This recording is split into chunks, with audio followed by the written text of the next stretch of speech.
বাংলাদেশের বাইরে পৃথিবীর বিভিন্ন প্রান্তে যেখান থেকে চ্যানেলে দেখছেন আপনাদের সকলকে সাদর আমন্ত্রণ তৃতীয় মাত্রা দেখবার জন্য। প্রিয় দর্শক, একটি কথা আমরা প্রায়শই শুনি যে বাংলাদেশের অর্থনীতি এগিয়ে যাচ্ছে, যদিও সকলেই এই বিষয়ের সঙ্গে একমত নন। সেই অর্থে সম্ভাবনাটার বিষয়ে কারো মধ্যেই কোনো রকমের দ্বিমত নেই, কিন্তু এগিয়ে যাচ্ছে বা কোন গতিতে এগুচ্ছে সেটি একটি বড় প্রশ্ন। কাঙ্ক্ষিত গতিতে কি বাংলাদেশের অর্থনীতি এগুচ্ছে? কিন্তু আলোচনাটা যে জায়গায় সে কেন্দ্র করে, যে বিষয়টি কেন্দ্র করে আজকের আলোচনা করতে চাই, অর্থনীতি এগুচ্ছে কিন্তু রাজনীতিটা এগুচ্ছে না। এটি অর্থনীতিবিদরাও বলছেন, রাষ্ট্রবিজ্ঞানীরাও বলছেন, দেশের ভেতর থেকে বলছেন, দেশের বাইরে থেকে বলছেন। এবং আলোচনায় এটিও বেরিয়ে আসছে যে রাজনীতিটা যদি না এগোয়, অর্থাৎ রাজনৈতিক উন্নয়নটা যদি নিশ্চিত করা না যায়, তাহলে অর্থনৈতিক উন্নয়ন যেটি হচ্ছে সেটি আসলে কোনো একটা জায়গায় গিয়ে থমকে দাঁড়াবে বা তার কাঙ্ক্ষিত যে মোমেন্টাম সেটি কখনোই পাবে না। কেন এমনটা হচ্ছে? দুপক্ষ থেকে যখন এই আলোচনা হয় বা এর বাইরেও যারা রাজনীতি অর্থনীতি নিয়ে আলোচনা করেন, নেতৃত্ব এটি বড় বিষয় হিসেবে এবং নেতৃত্বের দুর্বলতাকে এটি বড় বিষয় হিসেবে চিহ্নিত করেন। মূলত এই বিষয় নিয়ে আজকে আমরা কথা বলবো। কথা বলবার জন্য আমার আজকের অতিথি বায়ে বসা আছেন সাবেক সংসদ সদস্য এবং ইতিমধ্যেই কলামিস্ট হিসেবে যথেষ্ট সুখ্যাতি অর্জন করেছেন মোহাম্মদ গোলাম মাওলা রনি, বাংলাদেশ আওয়ামী লীগ দলীয় সাবেক সংসদ সদস্য তিনি। আমার ডানে রয়েছেন Bangladesh garments manufacturers and exporters association BGME এর প্রাক্তন সভাপতি আনোয়ারুল আলম চৌধুরী পারভেজ। স্বাগত আপনার দুজনকে স্টুডিওতে। শুরুটা করতে চাই গোলাম মাওলা রনি আপনাকে দিয়ে, যে আপনি কি মনে করেন এবং এই বিষয়ে আমি এখন পর্যন্ত কোনো ভিন্নমত শুনিনি যে না রাজনীতিটা এগুচ্ছে, অর্থনীতিটা পিছিয়ে আছে। অভিযোগটা মূলত ওই জায়গায় যে রাজনীতিটা আসলে এগুতে পারছেন এবং অভিযোগের তীরটা মূলত নেতৃত্বের দিকে। কেন? মূল কারণ হলো আমাদের দেশের তিন শ্রেণীর মানুষ আছে সাধারণত। এক শ্রেণীর মানুষ যারা উদ্যোক্তা, কাজকর্ম করেন। যারা উদ্যোক্তা তারা সবসময় চিন্তা করেন, তারা একটা ভিশনারি হন যে আগামী 5 বছর পরে তিনি যে বিনিয়োগ করবেন সেই বিনিয়োগটা কোন পথে যাবে, কোন দিকে যাবে। এই মুহূর্তে বাংলাদেশে যারা উদ্যোক্তা আছেন তারা ঠিক আগামী 5 বছরের যে একটা মানচিত্র অঙ্কন করবে মনে মনে, ঠিক সেই মানচিত্র অঙ্কন করার মতো পরিবেশ পরিস্থিতি সে পাচ্ছে না। ফলে কি হচ্ছে, বিনিয়োগে প্রচন্ড স্থবিরতা। অর্থাৎ এই যে বাংলাদেশের রাজনৈতিক অস্থিতিশীলতার কারণে আপনি গিয়ে দেখুন যে দেশি এবং বিদেশি যে বিনিয়োগগুলো, ছোট বিনিয়োগ থেকে বড় বিনিয়োগ সেটা হয়নি। তো বিনিয়োগ যখনই সেটা না হচ্ছে, তাহলে যে এই যে আইডেল মানিটা, সেই আইডেল মানিটা আইদার দেশের বাইরে চলে যাচ্ছে অথবা আইডেল মানিটা অপচয় হয়ে যাচ্ছে। This is one. ফলে এখানে একটা বিরাট ফ্রাস্ট্রেশন কাজ করছে। দ্বিতীয়ত হলো যে দেশের প্রান্তিক জনগোষ্ঠী, দেশের প্রান্তিক জনগোষ্ঠী যদি সেখানে আপনার কর্মসংস্থান না হয়, তা প্রান্তিক জনগোষ্ঠী ভোগী হয়ে যাচ্ছে। অর্থাৎ তারা শুধুমাত্র কনজিউম করছে, খাচ্ছে যাচ্ছে। বাংলাদেশের ক্ষেত্রে ঠিক সেই সেম জিনিসটাই হচ্ছে। অর্থাৎ আমাদের যে বিশাল জনগোষ্ঠীর একটা অংশ, তারা ত্যাগী না হয়ে, পরিশ্রমী না হয়ে ভোগী হয়ে যাচ্ছে। তারা বসে বসে শুধু খাচ্ছে এবং জাতীয় যে আয়, জিডিপির একটা বিরাট অংশ তাদের পিছনে ব্যয় হচ্ছে। এখন প্রশ্ন হলো যে এটা কিভাবে হচ্ছে? তারা যদি আয় না করে খাচ্ছে কোত্থেকে? সেটা হলো যে আমাদের যে প্রায় 1 কোটি লোক বিদেশে থাকছে, এই 1 কোটি লোক তার আন্তর্জাতিক মানে, যেমন একটা লেবার সে সৌদি আরবে থাকছে, বাংলাদেশে যদি সে থাকতো তাহলে আমাদের গার্মেন্টসে চাকরি করলে 8-10 হাজার টাকা সে বেতন পেত। সে যেভাবে কষ্ট করে 50,000 টাকা সে আয় করছে এবং তাদের যে বাঙালি ভার্সন অফ মাইন্ড স্যাটিসফ্যাকশন, সে অনুযায়ী বিদেশে যেখানেই কাজ করুক না কেন সে পরিবারকে স্মরণ করে এবং পরিবারের জন্য সে টাকা পাঠাচ্ছে। তো ওই যে প্রতি মাসে যে সে যে রেমিটেন্সের টাকাটা পাঠাচ্ছে, সেই টাকাটা তার যে আত্মীয় স্বজন যেখানে আছে সে প্রথমে বাড়ি করতেছে, ঋণ দিচ্ছে, ঋণগুলো পরিশোধ করছে, এরপর সে খেয়ে ফেলছে টাকাটা। এবং এটার যে একটা অস্থিতিশীল এবং অস্থিরতা যাচ্ছে ইকোনমিতে, তার বড় প্রমাণ হলো আমাদের এত ছোট ইকোনমির দেশে আপনার 25 বিলিয়ন বা 26 বিলিয়ন ডলার আপনার বাংলাদেশ ব্যাংকে রিজার্ভ থাকবে, এটা একটা অসুস্থ ইনফরমেশন। অর্থাৎ বিনিয়োগ হচ্ছে না। এখন এই যে যারা অতিরিক্ত আপনার যে বাংলাদেশ ব্যাংকের স্থিতি নিয়ে খুব আত্মতৃপ্তি ভোগ করেন, তারা যারা ইকোনমিস্ট, তারা হয়তো রাজনৈতিক কারণে বলেন, কিন্তু তারা নিজে নিজে জানেন যে এটা একটা অর্থনীতির একটা ভয়াবহ চিত্র। আর এই যে টোটাল বিষয়টাই হচ্ছে কিন্তু মূলত রাজনৈতিক অস্থিতিশীলতা। এবং রাজনৈতিক ক্ষেত্রে অস্থিতিশীলতা যদি আপনি এখন না বলেন, স্থিতিশীলতা আছে, বাট আপনি একটা ভীষণ দেখতে পাচ্ছেন। যেমন আমাদের সমাজে চলতে গিয়ে আমরা দুটো ভয় পাই কখন, দেখুন, প্রচন্ড কুয়াশা। সেই কুয়াশা যখন হয় তখন আমরা নদী পার হতে পারি না, কিংবা প্রচন্ড কুয়াশা যখন হয় তখন গাড়ির হেডলাইট জ্বালিয়েও কিন্তু আমরা ঢাকা থেকে চট্টগ্রাম পৌঁছতে পারি না। এখন রাজনীতির এমন একটা অবস্থা যাচ্ছে যেখানে ন্যূনতম বোধ এবং বুদ্ধি সম্পন্ন মানুষ আগামী 1 মাস পরে কি হবে, 2 মাস পরে কি হবে, 6 মাস পরে কি হবে, 1 বছর পরে কি হবে, ঠিক এই জিনিসটি পরিবেশন করতে পারছে না। যখন একটি স্বাভাবিক গণতান্ত্রিক ধারা অব্যাহত থাকে তখন যে কোনো সাধারণ মানুষই অঙ্ক কষে বলতে পারে যে এই সময়টাতে এটা হবে, এই সময়টাতে এটা হবে, এবং সেই অনুযায়ী কিন্তু সেটার অর্থনৈতিক প্ল্যান এবং প্রোগ্রাম করে। এখন এই মুহূর্তে যাদের ধরেন ইনভেস্টমেন্ট আছে তারা শুধু চেষ্টা করছে যে কি করে সার্ভাইভ করা যায়, কি করে আমাদের বেতন ভাতা দেওয়া যায়, কিন্তু নতুন আর একটা প্রজেক্ট করবে এইরকম চিন্তা ভাবনা আসলে এই মুহূর্তে বাংলাদেশে কোনো উদ্যোক্তা করছে না। ফলে ইকোনমিক কন্ডিশন নিয়ে বাংলাদেশের এখানে কিন্তু বহু মত, অর্থাৎ যারা সরকারি দলের কর্মকর্তা আছেন তারা যেভাবে বলছেন যে বাংলাদেশে এখন দুধ এবং নহর, দুধের নহর বইছে, মধুর নহর বইছে, এটা একটা জান্নাতের কাছাকাছি একটা অবস্থা এখন যাচ্ছে। আবার বিরোধী দল তারা বলছে যে নাউজুবিল্লাহ বাংলাদেশে এখন একেবারে জাহান্নামের সর্বনিম্ন স্তরে পৌঁছে গেছে। আবার যারা হতাশাবাদী লোক তারা বলতেছে যে না, এই দেশে আর কিছুই হবে না, এই দেশে মরুভূমির চেয়ে খারাপ অবস্থায় চলে যাচ্ছে। কিন্তু এর মধ্যে যদি আপনি নিরপেক্ষভাবে চিন্তা করেন তাহলে আমরা তুলনামূলকভাবে অতীতের যে কোনো সময়ের চাইতে অর্থনৈতিকভাবে ভালো হয়তো আছি। আমাদের বাজারে পর্যাপ্ত পরিমাণ প্রত্যেকটা দ্রব্য পাওয়া যাচ্ছে, সেটা ইম্পোর্টেড হোক বা লোকাল কনজিউম হোক, এবং বাজারে প্রত্যেকটা সামগ্রী উঠানোর সঙ্গে সঙ্গে পচে যাচ্ছে না, মানুষ এটা গ্রহণ করছে, অর্থাৎ কিনছে, রিজার্ভ আছে, প্রত্যেকটা জিনিস আছে। কিন্তু এত কিছুর পরেও যে জিনিসটা হয় অর্থাৎ মানব মনের একটা চিরন্তন, মানুষকে যখন আপনি খাবার দিবেন তখন সে বলে পোশাক দাও, যখন আপনি পোশাক দিবেন তখন বলবে যে আমাকে বাসস্থান দাও, আর যখন আপনি তাকে বাসস্থান দেবেন তখন বলবেন আমাকে মর্যাদা দাও। মর্যাদার প্রশ্নে সে এতটা রেজিস্ট্যান্স হয়ে যায়, এতটা স্ট্রিক্ট হয়ে যায়, সে বলে যে তাহলে তুমি আমার সবকিছু নিয়ে যাও কিন্তু আমার মর্যাদাটা ফেরত দিয়ে দাও। এখন যখন আমাদের যে অন্যের দরকার ছিল একটা সময় 74-এর মানে আপনি 74 যদি ধরেন, তখন সে বলতো যে আমার কোনো মর্যাদা দরকার নেই, কিছু দরকার না, আমাকে শুধুমাত্র অন্ন দাও, আমরা সেই অন্যের জায়গায় নেই। একটা সময় ছিল আমাদের বস্ত্র ছিল না, এখন অন্ন, বস্ত্র, বাসস্থানের যে মৌলিক যে বিষয়গুলো আছে সেগুলো আমাদের হয়ে গেছে। হয়ে যাওয়ার পরে এখন দরকার যে মর্যাদাটা দরকার, সেই মর্যাদার জায়গাটাতে আমরা দেশের যারা গণতান্ত্রিক মানুষ, যারা একটু মর্যাদা চায়, প্রত্যেকটা ক্ষেত্রে তারা লাঞ্ছিত এবং অপমানিত বোধ করছে। আপনি একজন কুশলী রাজনীতিবিদদের মধ্যে আমার প্রশ্নটা খুব কৌশলী এড়িয়ে যাবার চেষ্টা করছেন। আমি প্রশ্ন করেছি যে অর্থনৈতিক উন্নয়নটা হচ্ছে, রাজনৈতিক উন্নয়নটা হচ্ছে না, যেটির কারণে হয়তো অর্থনৈতিক উন্নয়নটা না হতে পারে। এর দায়টা কার মূলত? এই যে বা আমাদের অর্থনৈতিক নেতৃত্বের চেয়ে রাজনৈতিক নেতৃত্ব বেশ খানিকটা পিছিয়ে না, আমাদের আসলে আমি এখানে আপনার প্রশ্নের সাথে একটু দ্বিমত করি। অর্থাৎ আমাদের রাজনীতির যে অবনমিত বা অবদমিত মান, এটা অস্বীকার করার উপায় নেই। কেননা আপনি এখন যদি বাংলাদেশের যে রাজনৈতিক দলগুলো আছে, প্রধান রাজনৈতিক দলগুলো আছে, তার মধ্য থেকে 20 জন প্রথম শ্রেণীর রাজনৈতিক নেতৃবৃন্দকে আনেন, এনে আপনি 50 জন লোকরে জিজ্ঞাসা করেন এদের কয়জনকে আপনি বিশ্বাস করেন, এদের কয়জনকে আপনি নির্ভর করতে চান, আপনার প্রিয়তম জিনিসগুলো আছে অর্থাৎ আপনার স্ত্রী, পুত্র, সন্তান, সন্ততি, এদের কাছে 24 ঘন্টার জন্য আমানত রাখতে চান, আপনার টাকা, আপনার স্ত্রী, আপনার সন্তান, সন্ততি, আপনার যা কিছু আছে, এইরকম রাজনৈতিক অঙ্গনে আমানত রাখতে চান 24 ঘন্টার জন্য, এরকম একজন লোক বাংলাদেশ থেকে খুঁজেন তো, যে আপনি দেখবেন যে পাবেন। অর্থাৎ নির্ভরতার সে জায়গাটা পলিটিশিয়ানরা আমরা অর্জন করতে পারিনি, এটা আমাদের একটা ব্যর্থ।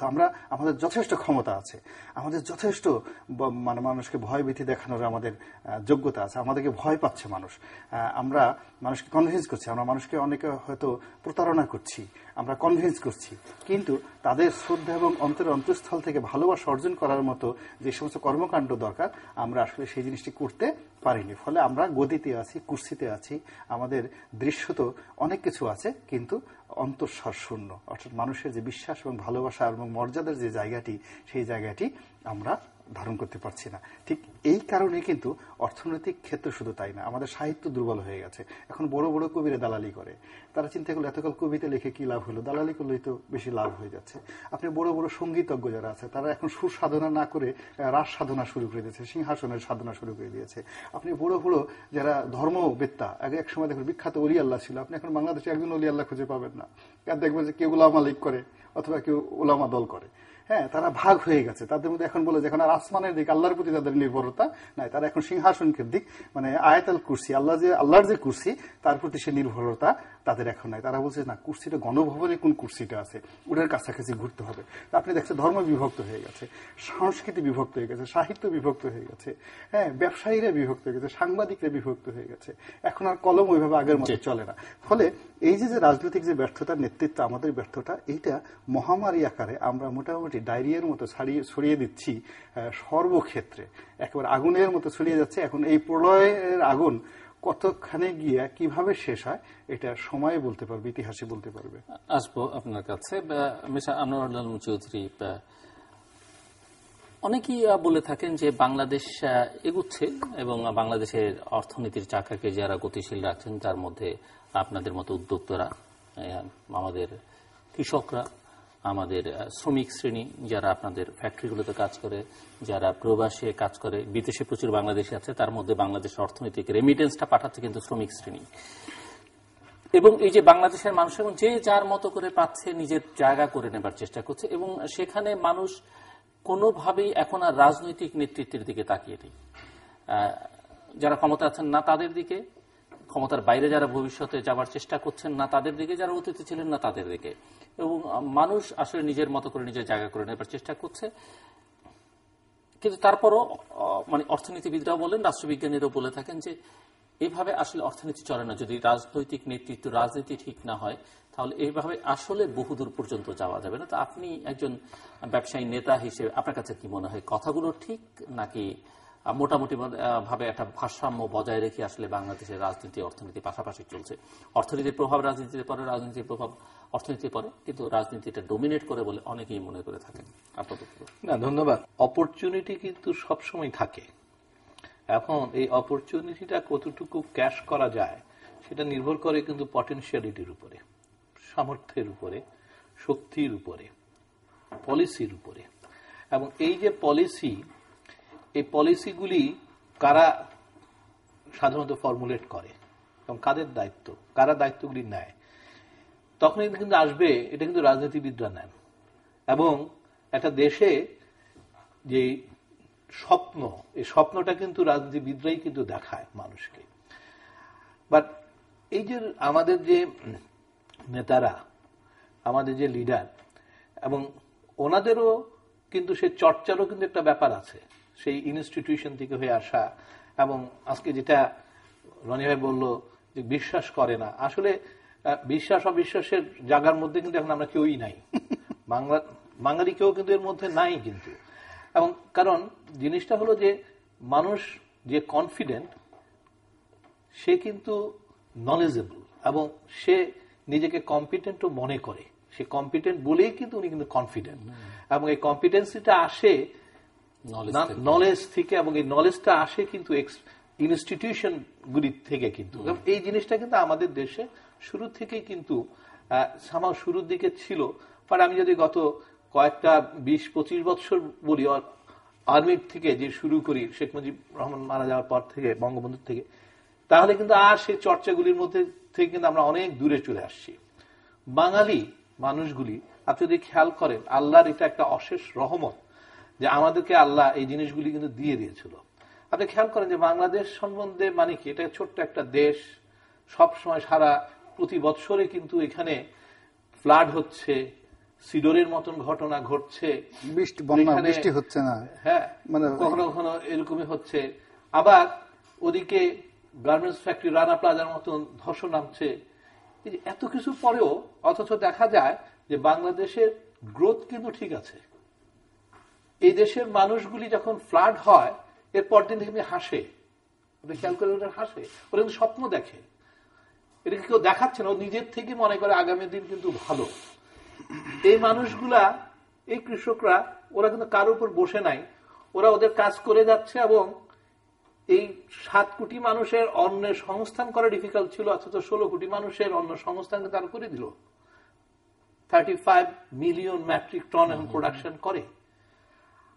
এই মানুষগুলা দেখেন, মানে আজকে যদি আমরা আমাদের we are Muslim country in a sense, moderate Muslim nation হিসাবে আমরা আছি, অথচ আমাদের মহিলাদের চালচলন দেখেন, এবং আমাদেরও তাদের প্রতি যে শ্রদ্ধাবোধ, এগুলি সবই কিন্তু আমাদের মধ্যে আছে। আমরা কিন্তু প্রত্যেকটা ধর্মের মধ্যে কিন্তু আমরা ঘুরি। আমরা কোথায় পূজা হচ্ছে আমরা কিন্তু ধার ধারি না, আমরা ওখানে যাই। কে হিন্দু, কে মুসলমান, কে বৌদ্ধ, কে খ্রিস্টান, ডোন্ট কেয়ার, আমরা একসাথে বড় হচ্ছি, আমরা একসাথে সব ফেস্টিভগুলি কিন্তু পালন করতেছি। এবং আমরা কিন্তু একবারও ভাবি না কে ধনী আর কে গরিব। খেয়াল করেন, এটা কিন্তু আল্লাহর একটা অশেষ রহমত কিন্তু আমাদের মধ্যে, মানে মানুষগুলোর মধ্যে, এই দেশের, এই নেশনের মধ্যে। গতকালকের খারাপ ঘটনা একটা ঘটে গেল, আমি যদি এখন বলি যে জানুয়ারি 5 তারিখ থেকে এপ্রিলের মাঝামাঝি পর্যন্ত এত তাণ্ডব যে হলো, এখন কি কেউ মনে রাখে? কেউ কিন্তু মনে রাখে না। আমরা কিন্তু গতকালের জিনিস মনে রাখতে পারি না, আমরা কিন্তু আগায় যাই। এবং this is the only reason আজকে আমার ইকোনমি কিন্তু গ্রো করছে। এখন এটার মধ্যে যদি মশলা পড়তো, কি মশলা? দ্যাট ইজ আওয়ার পলিসি মেকারের যদি সেই দৃষ্টিগুলি ওনাদের যদি আসতো, পলিসিগুলি যদি ওইভাবে আসতো, আজকে যদি আমি বলি ইনস্টিটিউশন গুলা, আজকে ওনাদের ইনস্টিটিউশনই বলি, আজকে যদি রাজনীতিবিদ হতে গেলে তাকে একটা চর্চার মধ্যে দিয়ে হয়ে আসতে হবে।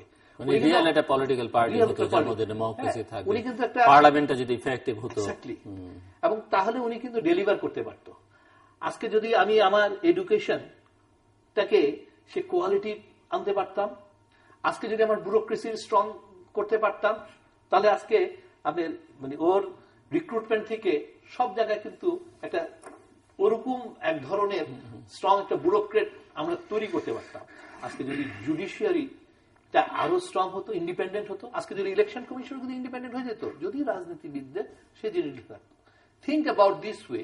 আজকে এই জিনিসগুলি যদি থাকতো, এই ইনস্টিটিউশন যদি স্ট্রং থাকতো, তাহলে আমরা কোথায় যেতাম ওইটা যদি চিন্তা করেন, আমরা অনেক পিছিয়ে গেছি। মানে আমাদের অপরচুনিটি অনেক ছিল।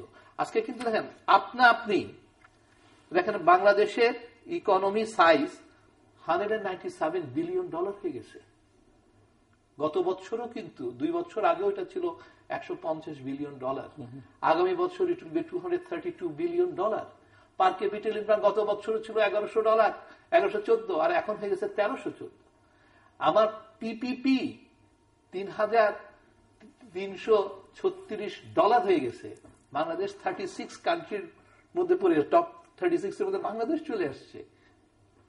Why? Because আমাদের কারো কোনো এক্সপেকটেশন নাই ফ্রম আওয়ার লিডার্স। আজকে যে এই যে অর্থনীতির চাকা থেমে গেছে বা এটা যে আস্তে আস্তে যাচ্ছে, ডু ইউ থিঙ্ক এটা because of the rajniti? No, I don't think about it. কেন? এটা আমি বললাম, মানে আপনি প্র্যাকটিক্যালি রাজনীতিটা দরকারই নেই। এমন হয়ে গেছে যে আমাদের কোনো এক্সপেকটেশন নাই।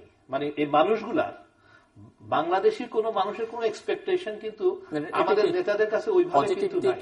নাকি আমি মনে ইটস এ গিফটেড থিং যে জন্য এটা চলছে, but in one point it won't work. Right. এটা কিন্তু এখন লায়াবিলিটি হিসাবে আসবে। কেন? এখন আমি আসি। আজকে যদি আমি বলি, দেখেন আমি আজকেও 2-1 ব্যবসায়ীর সাথে আলাপ করতেছি, আপনাদের ব্যবসা কেমন হচ্ছে? কয় এটা তো একদম স্টপ হয়ে গেছিল এপ্রিলে, এখন আস্তে আস্তে কিন্তু চাকা ঘুরতেছে।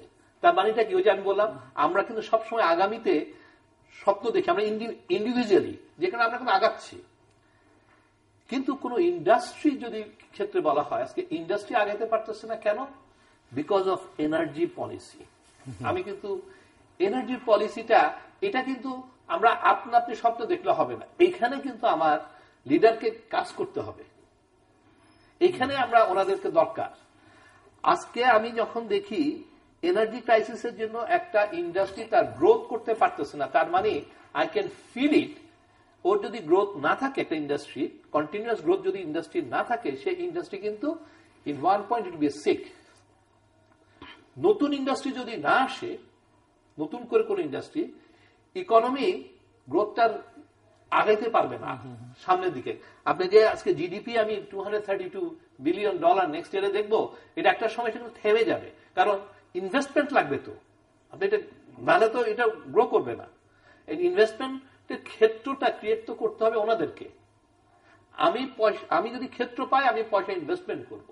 পয়সা দিয়ে হবে না, এখন কিন্তু পয়সা দিয়েও কেউ ইন্ডাস্ট্রি করতে পারতেছে না, বিকজ এনার্জি নাই।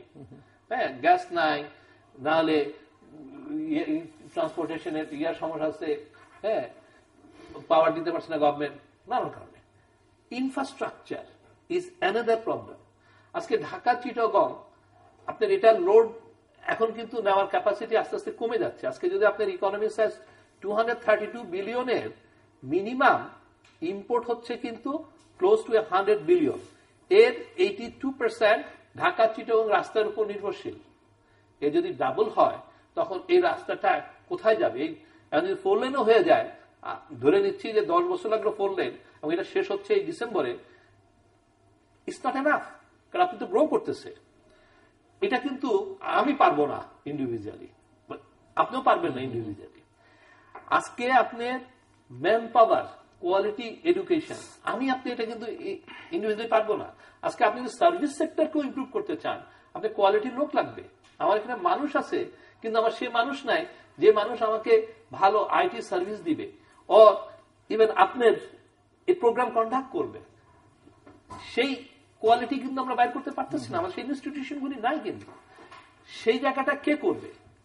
আমার লিডাররা কিন্তু এই মিশনগুলি, এই জায়গাগুলি কাজ করবে। Safety security wheel provide me, এটা কিন্তু একটা সময় লাগবে, এখনই দরকার। আমার সন্তান কিন্তু চিন্তা করবে ও কিভাবে সেফলি ও ফ্যাক্টরি যায় এবং ফেরত। এগুলো তো ধরেন অনেকগুলো টেকনিক্যাল পদক্ষেপ নেওয়ার ব্যাপার আছে ডিসিশনে, কিন্তু যেটি গোলাম আল্লাহ রনি বলেছেন মনস্তত্ত্বের একটা ব্যাপার, কিন্তু মনস্তত্ত্ব বলি, ভ্যালুজ বলি, সেগুলো কিন্তু ধ্বংস হয়ে গেছে। এবং উনি অনেকগুলো প্রফেশনের কথা উল্লেখ করেছেন। আপনারা বলে থাকেন যে অর্থনীতি কোনো ধর্ম শোনে না, অর্থনীতির কোনো রাজনীতি নেই, ব্যবসায়ীদের কোনো রাজনীতি। বাস্তবতা হচ্ছে ব্যবসায়ীরাও কিন্তু বিভক্ত বাংলাদেশে, এবং সবসময় সঠিক কথা যেটি বলা উচিত সেটি বলতে পারেন। এবং আপনি যেমন উল্লেখ করলেন আপনার বক্তব্যে যে নির্বাচন কমিশন ইন্ডিপেন্ডেন্ট, আমি যতদূর বুঝি আইন কানুন যেটুকু জানি, এবং আমাদের নির্বাচন কমিশনের যে ক্ষমতা, তারা অনেক পাওয়ারফুল, কিন্তু অনেক পাওয়ারফুল। ইভেন আমরা উদাহরণ হিসেবে ইন্ডিয়ান ইলেকশন কমিশনের কথা বলি, তারা তাদের চেয়ে তো পাওয়ারফুল, কিন্তু তারা সেটা এক্সারসাইজ করতে পারে না, এক্সারসাইজ করে না। এটি আপনি কিভাবে করবেন? তখন তো আপনি সরকারকে, প্রধানমন্ত্রীকে বা মন্ত্রীকে দোষ দিতে হবে না, কারণ আপনাকে তো ক্ষমতা, আপনার আইনে তো আছে, কিন্তু আপনি করছেন না। আপনার প্রশ্নের আনসার আপনি নিজেও দিচ্ছেন, উনিও দিয়ে দিচ্ছে। কিন্তু হ্যাঁ, আপনি আবার বলতেছেন যে আপনারও তো দ্বিধা বিভক্ত। তার মানে এটা কি দাঁড়ালো? কেউই কিন্তু আর ইন্ডিপেন্ডেন্ট নাই। এখন ইন্ডিপেন্ডেন্ট যদি না হয়, সে এক্সারসাইজ করবেটা কেমনে? ওখানেও কিন্তু দ্বিধা বিভক্ত। এবং এগুলি কারা করে বা কাদের এক্সপেকটেশন, ইনস্টিটিউশন স্ট্রং থাকার মানে রিকোয়ারমেন্টটা হবে হলো আমার পলিটিক্যাল পার্টির লিডারদের। এবং ওনাদের যদি সেই কমিটমেন্ট, সেই এক্সপেকটেশন না থাকে, আপনি পারবো না। ওখানে কিন্তু স্বপ্ন আপনি দেখতে পারবো না। এবং আলটিমেটলি কি হয়েছে? আলটিমেটলি কারো কোনো এক্সপেকটেশন কিন্তু ওনাদের কাছে নাই। আচ্ছা, যতটুক যাওয়া যায় ওটুক চলো, এরপরে থামো। এবং সেটাই কিন্তু হয়তো ভবিষ্যতে হবে, যদি আর ফার্দার যেসব জায়গায় যেসব জিনিসগুলি দরকার, আমি বললাম ইনস্টিটিউশনগুলির কিন্তু একটা ফাংশন রয়ে গেছে। হ্যাঁ, আপনি দেখবেন আস্তে আস্তে আপনি দেখবেন হেলথ সেক্টরও কিন্তু বিপদে পড়ে যাবে। কারণ এটা কিন্তু প্রাইভেটলি কিন্তু this are not been monitored and control. It's not possible. Safety security privately you cannot monitor or control. You cannot. It has to come from them. So আমি মনে করি যে আমাদের যে সরলতা, আমাদের যে পটেনশিয়ালিটি রয়ে গেছে, সেটা কিন্তু ওনারা ইউজ করতে পারছে না।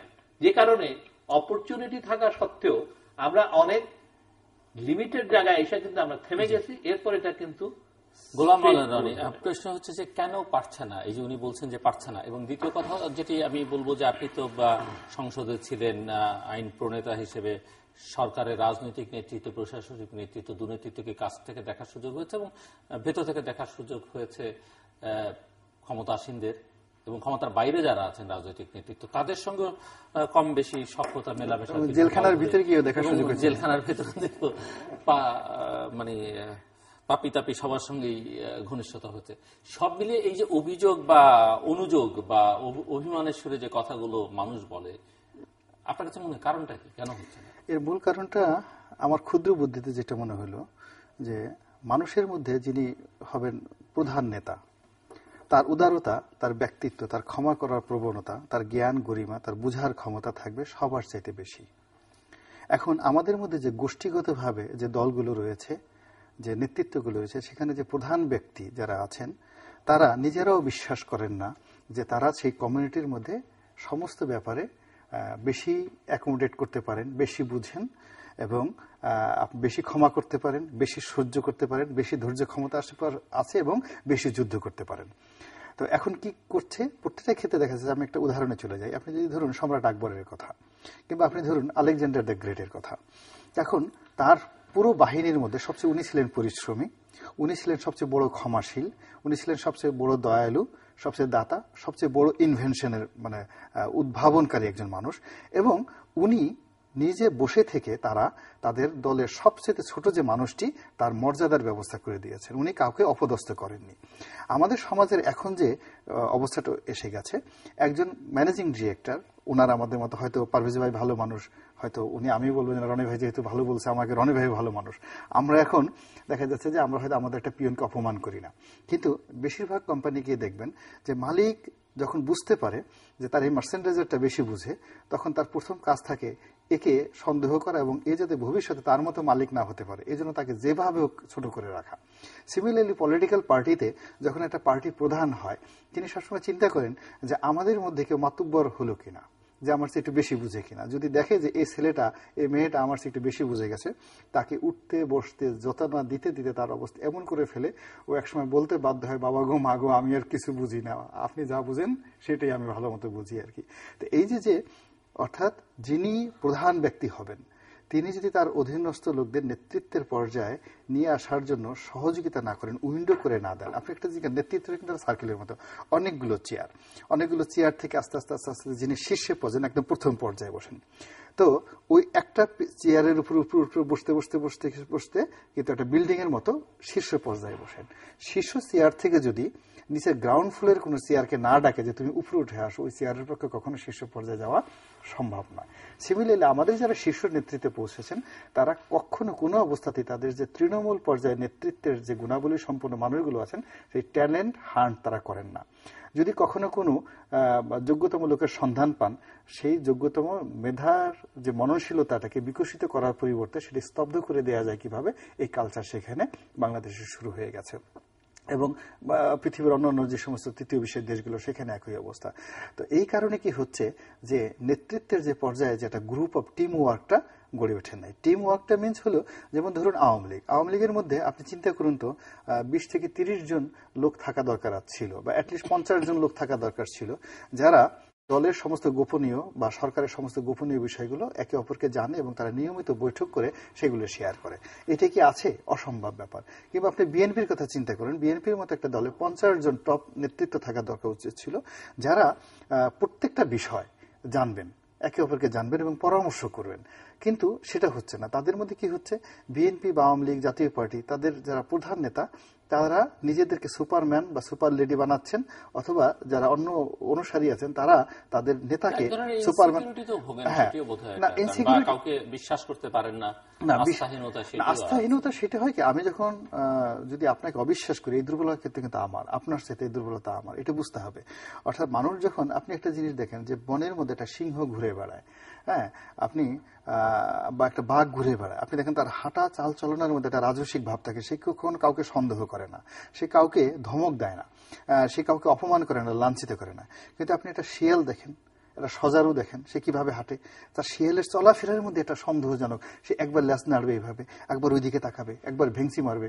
তো এই যে তার অবস্থা প্রকৃতির মধ্যে আপনাকে বলে দিচ্ছে যে আপনি কি রাজকীয় সিংহ হবেন, বাঘ হবেন, না শিয়াল হবেন। তা মানুষের মধ্যে যারা আছে, যিনি অত্যন্ত উচ্চ মার্গের মানুষ, তিনি কখনো কাউকে ছোট করেন না, তিনি কখনো কাউকে হিংসে করেন না, তিনি কখনো কাউকে অপদস্থ করেন না, তিনি কখনো কাউকে এগিয়ে আসার পথে বাধার সৃষ্টি করেন না, তিনি বরং সবার জন্য একটা অবস্থা সৃষ্টি করে দেন। কিন্তু দুর্ভাগ্যজনক হলেও সত্য যে আমাদের এই যে সামরিক শাসনের আমল থেকে, অর্থাৎ 80-র দশক থেকে আজ অবধি যে এই নেতৃত্বের যে জায়গাগুলো যে করে দিবে, ঠিক শীর্ষ নেতৃত্বের সেই পর্যায়গুলো নাই। আমি 5টা বছর ছিলাম, আমি বারবার সিনিয়র নেতৃবৃন্দদেরকে বলেছিলাম যে আমার দলে যে দেখুন, আমরা প্রায় 50 জন তরুণ সংসদ সদস্য এসেছি যাদের বয়স 50-এর নিচে। আমরা আসলে অনেক কিছু বুঝি না, সংবিধান বুঝছি না, আপনার যে কিভাবে সংসদে কাজ করতে বুঝছি না, আমাদের হুইপিং দরকার। বিশ্বাস করেন, আমাদেরকে মানে কেউ কোনোদিন কখনো শিখিয়ে দেয়নি যে এইভাবে তোমাদের পার্লামেন্টে বক্তব্য স্থাপন করতে হবে। আমাদের দলের পক্ষ থেকে কেউ ছিল না, নো ওয়ান। আমাদেরকে বিভিন্ন ইউএনডিপি থেকে শুরু করে অন্যান্য প্রতিষ্ঠান থেকে আমাদের ট্রেনিং দেওয়া হয়েছে, কিন্তু এটা আসলে এই ট্রেনিংটা কোনো কাজেই আসেনি। মাননীয় প্রধানমন্ত্রী মাঝে মধ্যে বলতেন তোমরা লাইব্রেরিতে যাও, কিন্তু লাইব্রেরি থেকে আমরা পড়বো কি, হাজার হাজার বই, কোন বইটা পড়বো? একজন দেখা যাচ্ছে প্রধানমন্ত্রী বলছে, তাকে সম্মান দেখানোর জন্য আমরা আমরা একটু লাইব্রেরিতে গেলাম। এখন লাইব্রেরিতে হাজার হাজার বইয়ের মধ্যে দেখা যাচ্ছে যে কোন বইটা আমরা খুঁজে না পেয়ে কতক্ষণ পেপার পত্রিকায় পড়ে চলে আসলাম সেখান থেকে। কিন্তু যদি সেখানে একটা হুইপিং থাকতো, যদি বলতো এই সারির এই বইটা তোমার পড়তে হবে, এখানে পার্লামেন্টের এই ভালো ভালো বক্তব্যগুলো অতীতে এই মেম্বার অফ পার্লামেন্টরা দিয়ে গেছেন, সেটা তোমাদেরকে পড়তে হবে এবং তোমাদেরকে সেইভাবে জানতে হবে। আচ্ছা, আমাদেরকে এইভাবে তোমাদেরকে প্রতিপক্ষ ফেস করতে হবে। তা না করে আমাদেরকে আকার ইঙ্গিতে এমনভাবে একটা ইনসিস্ট করা হয় যে প্রতিপক্ষকে তুমি অশ্লীল ভাষায় গালাগালি করো, অর্থাৎ যে যত বেশি গালাগালি করবো তার তত মার্কআপ তত বেশি হবে। এবং সেটা বাস্তবে হয়েছে, অনেকে মন্ত্রী হয়ে গেছেন, অনেকে হুইপ হয়ে গেছেন, অনেকে বড় বড় পদ পদবি পেয়েছেন। ফলে কি হচ্ছে যে ভালো একটি কাজ করে একটা লোক ভালোভাবে রিওয়ার্ডেড হবে, সেই কালচারটা আমাদের পলিটিক্যাল সেক্টরটা চালু করতে পারে নাই। 2 নম্বর হলো যে যিনি প্রধান ব্যক্তি তিনি তার সহকর্মীদেরকে অন্ততপক্ষে যে অ্যালাইট, তিনি তাদের সহকর্মী সৃষ্টি করার পরিবর্তে তিনি তাদের অধীনস্থ লোক সৃষ্টি করতে তিনি প্রাউড ফিল করেন। এবং আপনি দেখবেন বড় বড় দলগুলো যারা নেতা, মানে প্রধান নেতা, তারা সবসময় বলেন আমার দল, আমার পার্টি, আমার দেশ। এই যে আমার সিঙ্গুলার নাম্বার ব্যবহার করছে, এটির মধ্যে কিন্তু তার একটা ফিউডাল মানসিকতা ফুটে উঠছে। তিনি যদি বলতেন আমাদের দল, আসুন আমরা সবাই মিলে এই কাজটি করি, মানে এটা একটা সমবায় ভিত্তিক হতো। কিন্তু যখনই একটা মানুষ শীর্ষ পর্যায়ে চলে যাচ্ছে, তিনি তার আমিত্ব বুঝে যাচ্ছেন। ব্যক্তিগত সম্পত্তিতে পরিণত হয়েছে বা সঙ্গত কারণে এটি ব্যক্তিগত সম্পত্তি আমি ঠিক ওইভাবে বলবো না, বাট তার যে মন এবং মানসিকতাটা, সেই মন মানসিকতা হলো সামন্ততান্ত্রিক মন মানসিকতা, ফিউডাল মন মানসিকতা। এবং তার ভিতরে একটা সময় দুটো মানুষ খুব তার সুপিরিয়রিটি কমপ্লেক্স। যখন একটা মানুষের ভিতরে খুব সুপিরিয়রিটি কমপ্লেক্স আসে, সে ভাবে যে আমি সব দিক থেকে শ্রেষ্ঠ, একমাত্র আমাকেই তোমরা বিশ্বাস করতে পারো, আর কাউকে তোমরা বিশ্বাস করতে পারো না, সব মানুষগুলো খারাপ, আমার চারপাশে যা দেখো সব খারাপ, আমি ভালো। আমাদেরকে বলবেন যে এর প্রভাবটা আসলে খুব সংক্ষেপে বলবেন, আমি আবার ওনার কথা শুনে এসে আসবো আপনার কাছে। প্রশাসনের উপরে এর প্রভাব কি পড়ছে? প্রশাসনের উপরে এর প্রভাব একাটা হয়ে কাজ করতে হয় দুটো পক্ষকে। প্রশাসনের মধ্যে এখন যেটা হচ্ছে, এটা একটা ভাউতাবাজি হচ্ছে এখন প্রশাসনে। আপনি যদি দেখেন যে প্রশাসনের 5 থেকে 6 জন আপনি কর্তা ব্যক্তি, আমি নাম বলবো না, আপনারা সবাই জানেন যে যারা সচিবালয়ে বলেন, পুলিশ বিভাগে বলেন, অন্যান্য বিভাগ উপবিভাগে বলেন, 15 থেকে 20 জন কর্মকর্তা, সরকারি উদ্যোগস্থন কর্মকর্তা, তারা অতিশয় শক্তিশালী হয়ে উঠেছেন। বাংলাদেশের কোনো মন্ত্রী, কোনো সংসদ সদস্য কিংবা সরকারি দলের কোনো বড় নেতা এই 20-25 জন কর্মকর্তার সঙ্গে শব্দ করবেন, এরকম দুঃসাহস কিন্তু তাদের কারণ নেই। এটা যে হলো, এটা তো তা না। প্রজাতন্ত্রের যারা কর্মকর্তা কর্মচারী, তাদের একটা চেইন অফ কমান্ডে থাকবেন। আবার দেখা যাচ্ছে যে কিছু লোক এখন এই যে কোনো কারণেই তিনি একজন ক্ষমতাসীন লোকের সঙ্গে একবার দেখা করেছেন, তো সে জানে, আশেপাশে সব লোক জানে যে উপরে একজন আছেন, মধ্যে একজন আছেন, আর শেষে অন্য কোনো লোক নাই। তো যখন একটা সাধারণ কর্মকর্তা ওই ক্ষমতাসীন লোকের সঙ্গে দেখা সাক্ষাৎ করে আসার পর তার যে অহংকার, তার যে ঔদত্য, সেই ঔদত্যের কারণে তার আশেপাশে কোনো লোক তার পাশে দাঁড়াতে সাহস পায় না। এবং আলটিমেটলি সে হয়তো দ্বিতীয়বার ওই ক্ষমতাসীন লোকের কাছে যেতেও সাহস পাবে না, সুযোগ পাবে না। একবার সামহাও সে সেখানে গিয়েছে। তো এখন একটা জিনিস লোক দেখতেছে, প্রশাসনের যারা কর্তা ব্যক্তি, যে আমি 10 বছর পড়াশোনা করে ডিউটি করে আমি যে সুযোগ সুবিধা বা যে অবস্থানে পৌঁছতে পারছি, তার চেয়ে বরং আমি যদি 10-12 দিন চেষ্টা করে একটা নির্দিষ্ট জায়গা থেকে একদিন একটা হাজিরা দিয়ে আসতে পারি, তাহলে যে আমার যে এনলাইটেন, আমার যে পাওয়ার রাজনৈতিক নেতৃত্বের উপরেই চলে আসে। মিস্টার পারভেজ, ইনস্টিটিউশন যদি স্ট্রং না হয়, তাহলে কিন্তু নিজের মধ্যে একটা কম্পিটেন্সি জাগ্রত না হলে কনফিডেন্স, ইনস্টিটিউশনগুলি স্ট্রেংথেন করার কথা তো বহু বছর ধরে হচ্ছে, বহু বছর ধরে। আমরা এগুলি আসলে মুখে বলি, কিন্তু আমাদের রাজনীতিবিদদের সরিয়ে দিয়ে সেনা সমর্থিত সুশীল সমাজের একটি গ্রুপ তো 2 বছর ধরে সেই কথা বলে চেষ্টাও কিছুটা করলেন, আবার সেখান থেকে সরে গিয়ে এখন অনেকে অভিযোগ করেন যে ওনারা আরো ক্ষতি করে দিয়ে গেছেন। আমি অবশ্য সেই বিতর্কে জিতে গেছি না, কিন্তু আমার কথা চেষ্টাটা তো হয়েছে। আমি বিতর্কের মধ্যে যেতে চাই না। একটা জিনিস, আজকে যদি আমি এইভাবে কথাগুলি আসি, আওয়ামী লীগ পিরিয়ড, এই গত 6 বছরে আওয়ামী লীগ কিন্তু ভিজিবল অনেকগুলি কাজ করেছে। আপনি যদি বলেন ইলেকট্রিসিটি, আসলে কিন্তু ইলেকট্রিসিটি কাজ হয়েছে, কিন্তু প্রতি ঘরে ঘরে কিন্তু এখন সেই আগের মতন প্রবলেমগুলি হচ্ছে না। রাস্তাঘাটে কিছু কাজ হচ্ছে, ঢাকা ময়মনসিংহে আমি দেখতেছি খুব ফাস্ট এগিয়েছে। আজকে ছিটমহলের প্রবলেম সলভ হয়ে গেছে, আমাদের সমুদ্রের প্রবলেম সলভ হয়ে গেছে। এই ধরনের জিনিসগুলো কিন্তু হচ্ছে, কিন্তু ওনারা কি এটা ক্যাশ করতে পারছে? মানে ক্রেডিটটা ঘরে উঠতে পারছে না। তো ওনারা কি চাচ্ছে না যে এটা কেমনে ঘরে উঠানো যায়? কিন্তু ক্রেডিট কি অন্য কারো কাছে যাচ্ছে? তাও তো যাচ্ছে না। অন্য কারো কাছে যাচ্ছে না, বাট ওনারও নিতে পারছে না। কিন্তু কোনো মানুষ, কোন অর্গানাইজেশন সে যখন একটা কাজ করে সে কিন্তু চায় তার এক মানে ক্রেডিটটা সে না নিতে পারছে না। এটা কেন পারছে না? এটা পারছে না এই জন্য যে যেইভাবে রাজনীতি যাওয়া উচিত, মানুষের এক্সপেকটেশন, মানে আমাদের সবার যায় এক্সপেকটেশন ওনাদের কাছে, রাজনীতিটা আসলে ওইভাবে ওনারা চালাচ্ছেন না। এই জন্য ওনারা এটা ক্যাশ করতে পারছেন না। কিন্তু এত কাজ করার পরেও আমি তো মনে করি যে এই গত 6 বছরে সত্যি অনেক কাজ হয়েছে, কিন্তু বেশ কিছু ভালো ভালো কাজ হয়েছে, কিন্তু ক্যাশ করতে পারলো না। তার মানেটা কি? যে এটা যে চলতে পারছে না, এটা কিন্তু এর ভাগিদার সবাই। আপনি যদি আমাকে বলেন, আমিও কিন্তু এই জন্য রেসপন্সিবল। অবশ্যই। হ্যাঁ, কেন আমি রেসপন্সিবল? আমি কি ধরনের লিডার চাই, আমি কি সেটা বোঝানোর চেষ্টা করেছি? আমি কিন্তু সেটা বোঝানোর চেষ্টা করি নাই। কারণ ইলেকশন তো বাদ দেন, 2013 5ই জানুয়ারির ইলেকশন, এর আগে তো অনেক ইলেকশন হয়েছে, ফেয়ার হয়ে গেছে। এবং কই সব তো বারবারই তো যা আমাদের এক্সপেক্ট করি, যা বলে ওনারা আসে, তার ঠিক রিভার্স কিন্তু জিনিসগুলি হচ্ছে, বরঞ্চ মাত্রা আরো বাড়তেছিল। আজকে যে ব্যুরোক্রেসির কথা যদি বলেন, এটা কি এখন হইলো? তা তো না, ধীরে ধীরে হয়েছে। এটা কিন্তু ধীরে ধীরে 91 থেকে শুরু হলো, 93 থেকে শুরু হলো প্র্যাকটিক্যালি, এটা কিন্তু এই পর্যায়ে গেছে। প্রতিটা ইনস্টিটিউশন কিন্তু এইভাবে গেছে। এখন ইটস এ হাই টাইম যে আমাদেরকে একটা জায়গায় আসতে হবে। সেটা হলো আমরা ওনাদেরকে নিয়ে বারবার কথা না বলে ওনাদের কাছে আমাদের এক্সপেকটেশনটা কিন্তু তুলে ধরা উচিত। Today what we want that institution should be strengthened. আমি কিন্তু এখন একটা জিনিসই আমি আমার লিডারদের কাছে কিন্তু এক্সপেক্ট করি। আমি এখন কোনো কিছু এক্সপেক্ট করি না, যে আমাকে ইনস্টিটিউশনগুলি দেন, যাতে করে আগামীতে এই দেশটা যে জেনারেশন আসছে, ওরা যদি ছেলে মেয়ে, আমাদেরও ছেলে মেয়ে, আমাদের নাতি নাতনি, ওনাদের নাতি নাতনি, এরাই তো আসবে, ওরা যাতে অন্তত বলতে পারে যে yes we are competent enough. মানুষ যখন কম্পিটেন্ট হয়, মানুষ তখন কিন্তু সহজে আর নড়ে না। সে কিন্তু তখন তার ভ্যালুসটাও রাখে, সে তার নীতি যেটা থাকে সেটাও কিন্তু থাকে। মানুষের মধ্যে যখন উইকনেস থাকে, কম্পিটেন্ট না, তখনই কিন্তু মানুষ কিন্তু ভুলগুলি করে, এবং তখনই কমপ্লেক্স গুলি কিন্তু কাজ করে, নাহলে কিন্তু কমপ্লেক্স কাজ করে না। আপনি দেখবেন যে বাংলাদেশে খুব কম মানুষ আছে যে সহজে ভিক্ষা করে। আমরা শহরের মধ্যে কিছু দেখি, গুটি কয়েক, আমরা উলি নিয়ে অনেক কিছু মাথা ঘামাই, কিন্তু ওভারঅল যদি বাংলাদেশ দেখেন, আমাদের মানুষগুলি কিন্তু ওইভাবে কিন্তু ভিক্ষা করে না। আমরা কিন্তু একবেলা, এই দেশের মানুষ একবেলা ভাত খায়, শহরে যেটি দেখি সেটি মূলত এক ধরনের ব্যবসা। এটা একটা ধরনের ব্যবসা, এই জন্য আমি ওটাকে ধরি না। গ্রুপ অফ পিপল এদেরকে না হলে আপনি দেখেন গ্রামে গঞ্জে একবেলা খাইতে পারতেছে, তার কাছে যখন আপনি যান বা আমি যাই, আমি দেখি যে ও তাড়াতাড়ি টেবিল চেয়ার পরিষ্কার কইরা আমাকে নিয়ে বসে ওই ভাতটা দিচ্ছে।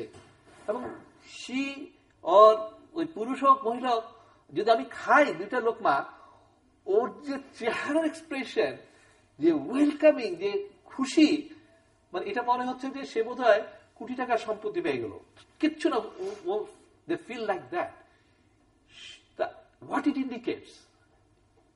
ইট ইন্ডিকেটস যে আমরা কিন্তু আসলে সেই জাতি না, সেই নেশন না, যে মানুষগুলা আসলে ওই মানে অল্পতেই কিন্তু নিজেকে ছেড়ে দেয়, তা না।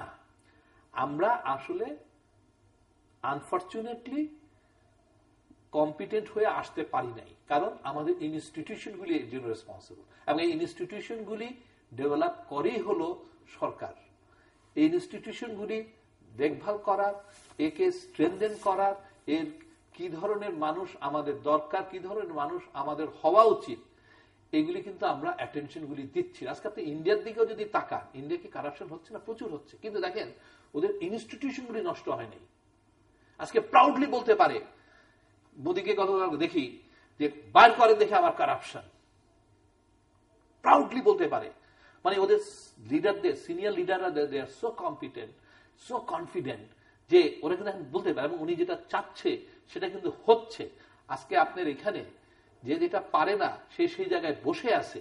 এখন সে যদি না পারে, সে তার পারফরমেন্স দেখাবে কিন্তু আরেকটা রং ডুইং কাজ করে, আইদার আমাকে হায়ার করবে, মানে মানে যে নলেজেবল তাকে হায়ার করবে, অন্যভাবে করে সে তার প্রোগ্রেস রিপোর্টটা সাবমিট করবে, এবং ওইভাবে কিন্তু জিনিসগুলো আস্তে আস্তে হয়ে যায়। So we have to stop it, এবং it starts from the recruitment. আজকে স্কুলে কিন্তু বাচ্চাগুলোকে, সব বাচ্চা আপনি কিন্তু ঢুকা দিচ্ছেন, এরপরে আপনি আর খেয়াল করতেছেন না শিক্ষকেরা কিভাবে ওদেরকে পড়াচ্ছে, কিভাবে ব্যবহার করতেছে, কিভাবে ওদের এডুকেশন দেওয়ার চেষ্টা করছে। স্কুলে হবে কালচার, ভ্যালুজ, হ্যাঁ, স্পোর্টসম্যান, লিডারশিপ। আজকে স্কুলে তো এসব নাই। আজকে স্কুলগুলিতে ঢুকে টিচাররা অপেক্ষা করে এ কখন আমার কাছে প্রাইভেট পড়বে। সে টিচারদেরও কিন্তু সেই ট্রেনিং গুলি নাই। ওরা আজকে টিচার ট্রেনিং কলেজে গিয়ে বলে খাস সার্টিফিকেট কিনে। তার মানে কি আমরা কিন্তু ওসব জায়গায় নজর দিতে পারছি না। আজকে আপনি যে কোনো প্রফেশনে বলেন না কেন, একই প্রবলেম হয়ে গেছে। আমাদের সেই ট্রেনিং আমরা কি চাই আসলে? আপনি দেখেন, আপনি এরপরে যদি আমরা ফ্যামিলির মধ্যে ঢুকি, আমরা যদি রিলিজিয়নের মধ্যে ঢুকি, সেসব জায়গায় আছে কি ভ্যালুজ? কি নাই, আপনি থাকবে না তো। কারণ আমরা কেউ তো বিক্ষিপ্ত কেউ মানে লোক না, আমরা কিন্তু সবাই কিন্তু আলটিমেটলি সোসাইটি। আপনি দেখেন, আমি যে বড় হয়েছি পাড়ার মধ্যে দিয়ে বড় হয়েছি, পাড়ার তো কি আপন চাচা না না চাচা জানিও না, উনি তো ট্রিট করতো আমি ওনার ছেলের মতো। আজকে আমি কি সেটা ট্রিট করি আপনার ছেলেকে? আমি কি ওন করি? আমরা করি না। তার মানেটা কি? আমাদের বাবারা কিন্তু সেই শিক্ষায় শিক্ষিত হয়েছিল যে ওন করা। তার বাবারা সেই শিক্ষা কেন ছড়িয়ে দিতে পারলো না আপনার আমার মধ্যে? মানে আপনি যখন বলছেন যে আমরা করি না, তাহলে আমাদের মধ্যে তারা কেন? ইট ইজ আনফরচুনেট, যেটা আমি আপনাকে বললাম, যে এইগুলি কিন্তু প্রতিটা, এগুলি কিন্তু সাধারণত লিডাররা, যারা পলিটিক্যাল লিডার বা সোশ্যাল লিডার, যারা ধরেন দেশ শাসন করেন এবং যারা দেশ শাসন করতে ব্রত নিয়ে আসে, এটা কিন্তু ওনাদের দেখার ব্যাপার যে কিভাবে আমি কমফোর্ট ফিল করব, কিভাবে এই মানুষগুলাকে আমি স্বশিক্ষায় শিক্ষিত করে গাইড করব, কোন ফিলোসফি। দেখেন, আজকে দেখেন, আমি আশ্চর্য হয়েছি, 20 লক্ষ স্টুডেন্ট গ্রাজুয়েশনে ভর্তি হয়েছে ডিফারেন্ট ইউনিভার্সিটি কলেজ মিলে। আপনি জানেন এই 20 লক্ষর মধ্যে 10,90,000 কি পড়ে? BBA, soil science, arts. Another 9,50,000 এরা পড়তেছে হলো সব আর্টস সাবজেক্ট, অন্য কোনো সাবজেক্ট নাই, খালি আর্টস। আর মাত্র 45,000 পরে হলো ইঞ্জিনিয়ারিং সায়েন্স সাবজেক্ট, 35,000 হলো মেডিকেল। এটা কি কারো চোখে পড়ে? এটাই তো আমার লিডারের চোখে পড়ার কথা, এটাই তো এডুকেশন মিনিস্ট্রির চোখে পড়ার কথা। আচ্ছা, বাংলাদেশ যে আগাচ্ছে, কি কি ইন্ডাস্ট্রি আসতেছে, কি কি সার্ভিস সেক্টর আসছে, কিছু হচ্ছে, তাদের কি হচ্ছে? এদেরকে নিয়েই কিন্তু আমাকে আপনাকে চলতে হচ্ছে। যে প্রফেশনাল, সে যে জিনিস ডেলিভার করতে পারবে, যে প্রফেশনাল না, ওকে যখন আমি এটা চাপাবো, ওদের মধ্যে কয়জনে সাকসেসফুল হবে? Forget about politics, just our profession. সে যখন পারে না, আর আমি যখন তার কাছে এক্সপেক্ট করতে থাকি, সে তখন আরেকজনের হেল্প নেয় এবং সে কিন্তু ছোট হয়ে যাচ্ছে। এবং that's the way is grow down. আমি কি সেই জায়গায় স্ট্রিক্ট হওয়ার চেষ্টা করছি? আজকে যে রিক্রুটমেন্ট, আমি কি রিক্রুটমেন্টে স্ট্রিক্ট হওয়ার চেষ্টা করছি? আমি কিন্তু করছি না। আপনি যদি এখন কে পুলিশে ঢুকবে, কে ব্যুরোক্রেসিতে ঢুকবে, কে এডুকেশনে ঢুকবে, সেখানে যদি আপনি বায়াসনেস কাজ করে, অমুকের রেফারেন্স, অমুকের recommendation, then how do you expect ওই মানুষটার দোষটা কি? যে ঢুকলো, চাকরিতে ঢুকলো, ওর কোনো দোষ নাই। কোনো ক্ষেত্রে তো বায়াসনেসও কাজ হচ্ছে না, সেখানে যেমন নগদ নারায়ণ ছাড়া হচ্ছে না। এই যে জিনিসগুলি আসতেছে, দেখেন, যে মানুষটা দিচ্ছে, ধরেন আমি কিন্তু ওর কোনো দোষ দেখি না, বা যে মানুষটা এই চাকরিটা পাচ্ছে আমি ওর কোনো দোষ দেখি না, বিকজ ওর চাকরি দরকার। এবং যে যারা ওকে নিচ্ছে, তারা যাকে নিচ্ছে সে কিন্তু ওখানে কম্পিটেন্ট না হয়েও সে চাকরি পাইলো এবং সে তাকে দিয়ে কাজ করতে হবে। তাহলে কি হচ্ছে? এই লোকটা আগামীতে যে আপনি যে বলেন কমপ্লেক্সে ভুগবে না, ইটস রং। ওর মধ্যে কমপ্লেক্স আসবেই, that's how it comes. Superior বলেন আর ইনফেরিয়র বলেন, ইটস এ কমপ্লেক্স।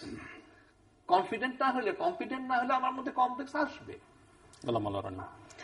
আমি পারভেজ ভাই যা বললেন কমন কথা, সবার আমাদের ডিসএগ্রি করার কিছুই নাই।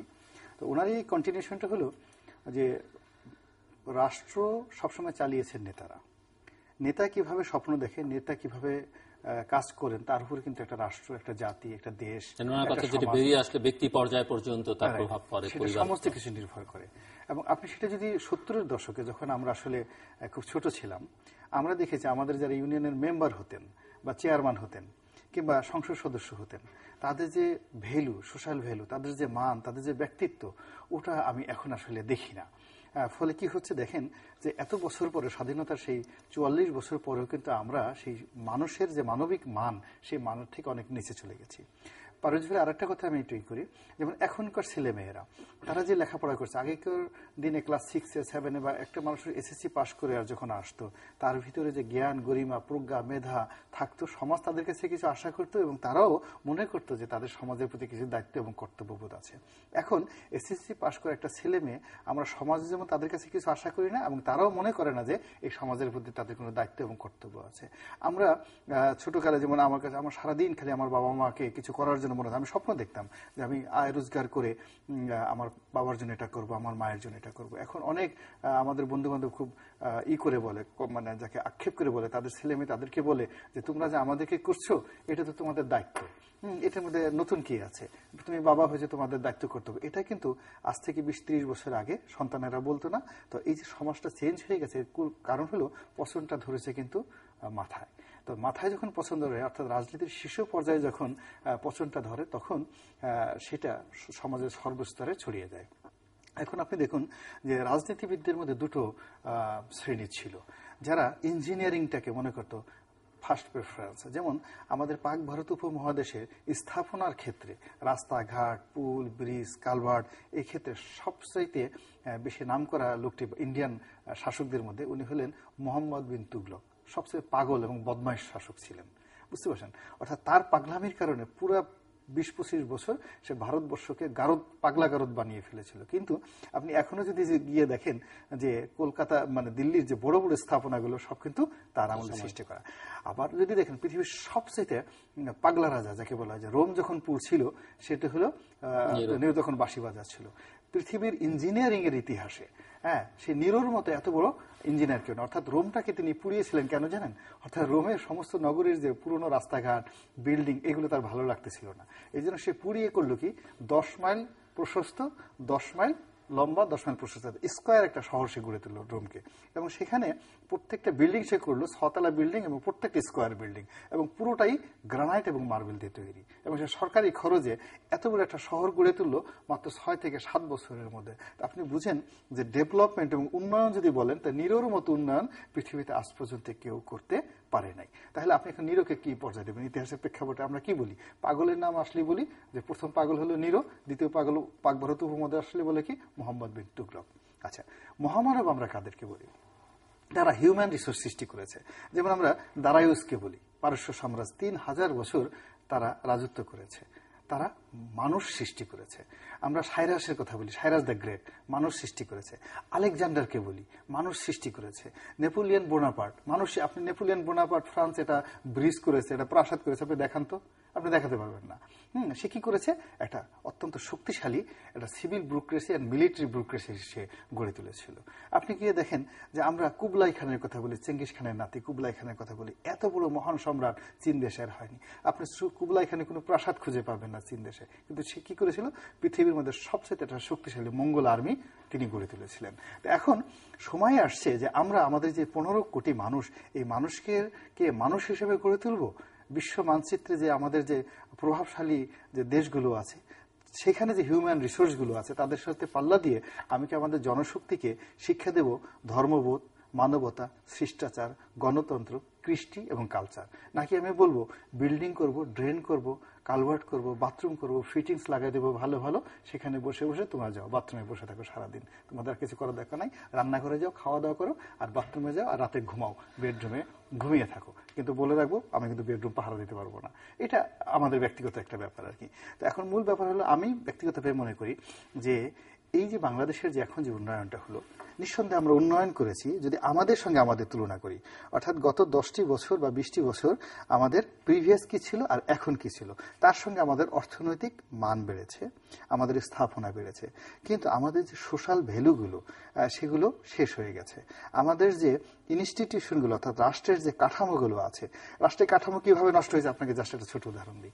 যেমন এই যে চ্যানেল আই, এটা তো 3-4 জন মালিক আছে।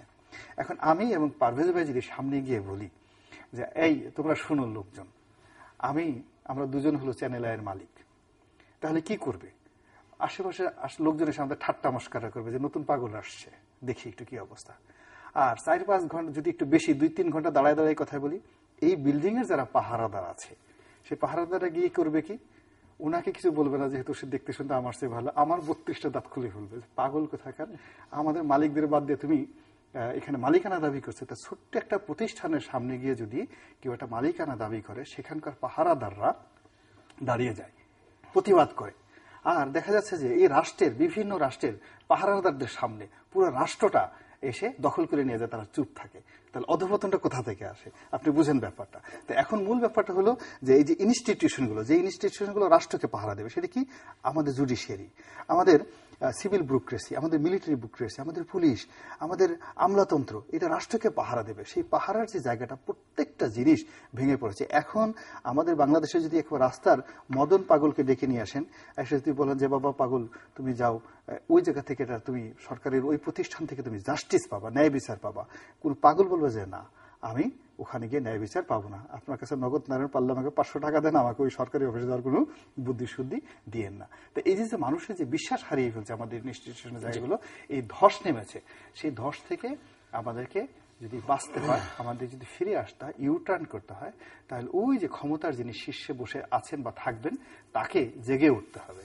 তাকে বলতে হবে যে আমি একজন নেপোলিয়ন বোনাপার্ট হতে চাই, আমি একজন জুলিয়াস সিজার হতে চাই, আমি একজন সম্রাট জাস্টিনিয়ান হতে চাই। আচ্ছা, জাস্টিনিয়ান কি করেছে সেটা তাকে খুঁজে খুঁজে বের করতে হবে।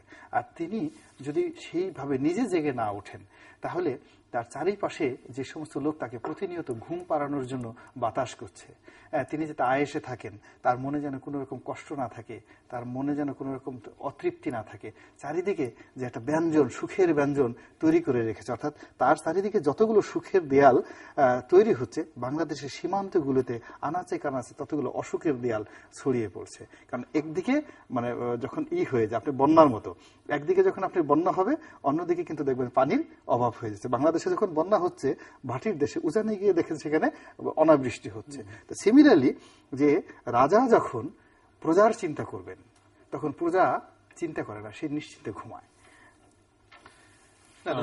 শেষের দিকে 2 মিনিট সময় কনক্লুড করার জন্য আমি জিনিসটাকে এইভাবে এখন দেখতে চাই। আসলে যে আপনি একটা কথা তখন বললেন যে আমাদের সময় ভালো ছিল, এখন আবার এরকম কেন হইলো। দেখেন, আমাদেরকে যা বলা হয়তো আমরা কিন্তু তাই শুনতাম, এটাও কিন্তু সত্য। মাগরিবের সময় ঘরে ঢুকো, আমরা কিন্তু মাগরিবেই ঘরে ঢুকতাম, হ্যাঁ, এবং আমাদের একটা সেই রেসপেক্টটা, সেই ইয়াটা কিন্তু ছিল। সময়ের সাথে অনেক কিছুই চেঞ্জ হয়, এটাই কিন্তু স্বাভাবিক। আজকে গ্লোবাল অ্যাটমসফিয়ারের মধ্যে এখন একটা ল্যাপটপের মধ্যে পুরো পৃথিবী সেকেন্ডে আমার বাচ্চারা দেখতে পাচ্ছে, আমরা কিন্তু এই সুযোগগুলি পাইনি। এটা কিন্তু সত্য যে this young generation are very very focus, very competent.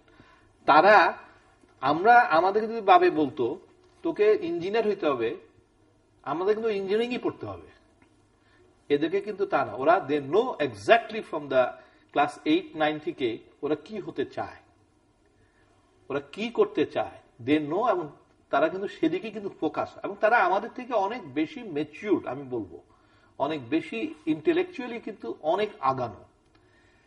আমাদেরকে যেইভাবে হ্যান্ডেল করা গেছে, ওদেরকে কিন্তু এইভাবে হ্যান্ডেল করা যাবে না।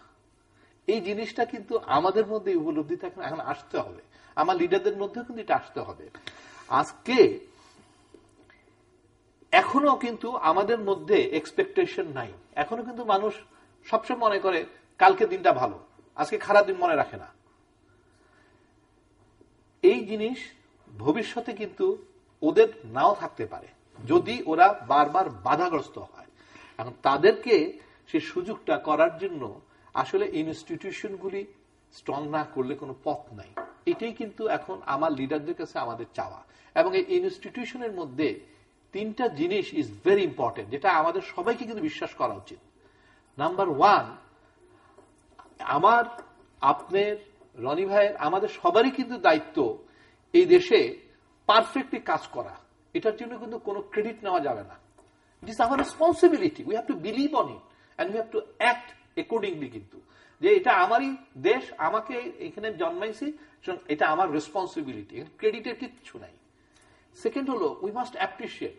উনি যে অনেকগুলো কথা বললো, অনেকগুলো তথ্য দিল, অনেক হিস্ট্রি আনলো, আমি কিন্তু এনজয় করছি, আই লাইক ইট। কিন্তু আই ফিল প্রাউড যে আমার ভাইটা অনেক পড়াশোনা করে, এবং we really should feel it, এবং উই শুড অ্যাপ্রিসিয়েট।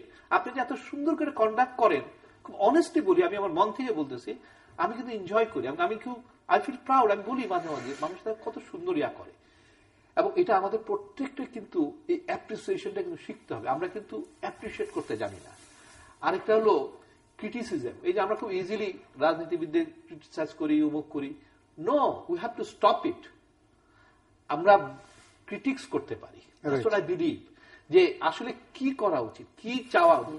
আমরা আমাদের চাওয়াটা কিন্তু জানতে হবে, নাহলে কিন্তু আমার বলা উচিত না। রাজনীতিবিদদের সমালোচনা কি রাজনীতির বাইরের লোকজন বেশি করেন না রাজনীতিবিদরা নিজেরা বেশি করেন? It is a very good question. এটা এখন ওনাদেরকে জিজ্ঞাসা করতে হবে। হ্যাঁ, না, আমি তো বলি যে আমরা করি না বলেই দেশটা কিন্তু আগাচ্ছে। আমাদের এক্সপেকটেশনটা ওনাদের কাছে কিন্তু আর থাকতেছে না, এবং এই জিনিসটাও কিন্তু আমি পছন্দ করি না। আমি মনে করি যে ওনারই আমাদের লিডার, এবং ওনাদের কাছে আমাদের পাওয়া উচিত, চাওয়া উচিত, এবং we have to tell them, but not in the way উনি এইভাবে কেন কথা বললো, উনি কেন এই কাজটা করলো। হ্যাঁ, উনি, no, we should say what we want actually, we must tell them. But সেটার জন্য যে এনভায়রনমেন্ট দরকার, সে এনভায়রনমেন্ট কিন্তু আমার লিডারকে দিতে হবে। আমার লিডার তখনই দিবে যখন উনি বিশ্বাস করবে যে এটা আমার প্রাপ্য, আপনার প্রাপ্য। হ্যাঁ, আমরা ওনাদেরকে ভোট দিয়েছি, আমরা ওনাদের কাছে এক্সপেক্ট করি এই জিনিসটা। এক মিনিট সময় হাতে নিয়ে আমার। হ্যাঁ, ওনার দুটো বিষয়ের, অর্থাৎ জাতি এখন এই মুহূর্তে এক্সপেক্ট করতে পারছে না, মানে কারো কাছে কিছু আশা করছে না। যা কিছু হচ্ছে অটোমেটিক, অর্থাৎ কাজকর্ম করছে, কাজকর্ম শেষে সে আল্লাহর দিকে মোনাজাত করছে, আল্লাহ তুমি রক্ষা করো, রহম করো, দয়া করো, তুমি যা করো। মানুষের কাছে সে কিছু চাচ্ছে না।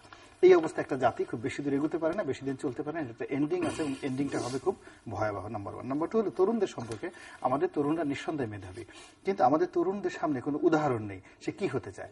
আমরা ছোটকালে যেমন আমাদের গ্রামে একজন ম্যাজিস্ট্রেট হয়ে আসলো, আমরা সমস্ত তরুণরা তাকে দেখতে যাইতাম, যেমন ম্যাজিস্ট্রেট হলো, এবং আমরা স্বপ্ন দেখতাম একজন ম্যাজিস্ট্রেট হব।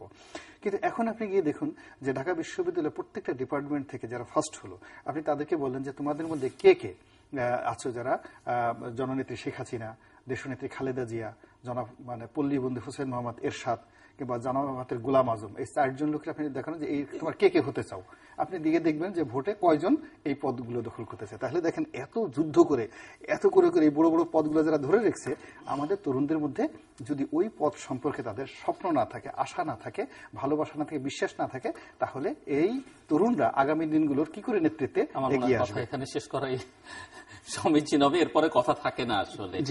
দর্শক, আমরা অনুষ্ঠানের শেষ প্রান্তে তোমাদের সম্পর্কে আপনারা লিখতে পারেন ডাক, ইমেল, SMS এর মাধ্যমে, ইন্টারনেট, আমাদের অফিসিয়াল ওয়েবসাইট অথবা সোশ্যাল মিডিয়াতে যেসব পেজ রয়েছে সেসব পেজে আপনারা আপনাদের মতামত রাখতে পারেন। আর আপনাদের মতামতই আমাদের অনুষ্ঠান দেখতে পাবেন প্রতি বৃহস্পতিবার এবং শুক্রবার বাংলাদেশ সময় রাত 2টায়, বুধবার দুপুর 11:30, শুক্রবার দুপুর 1:05, তৃতীয় মাত্রায় আপনি অনুষ্ঠানটি।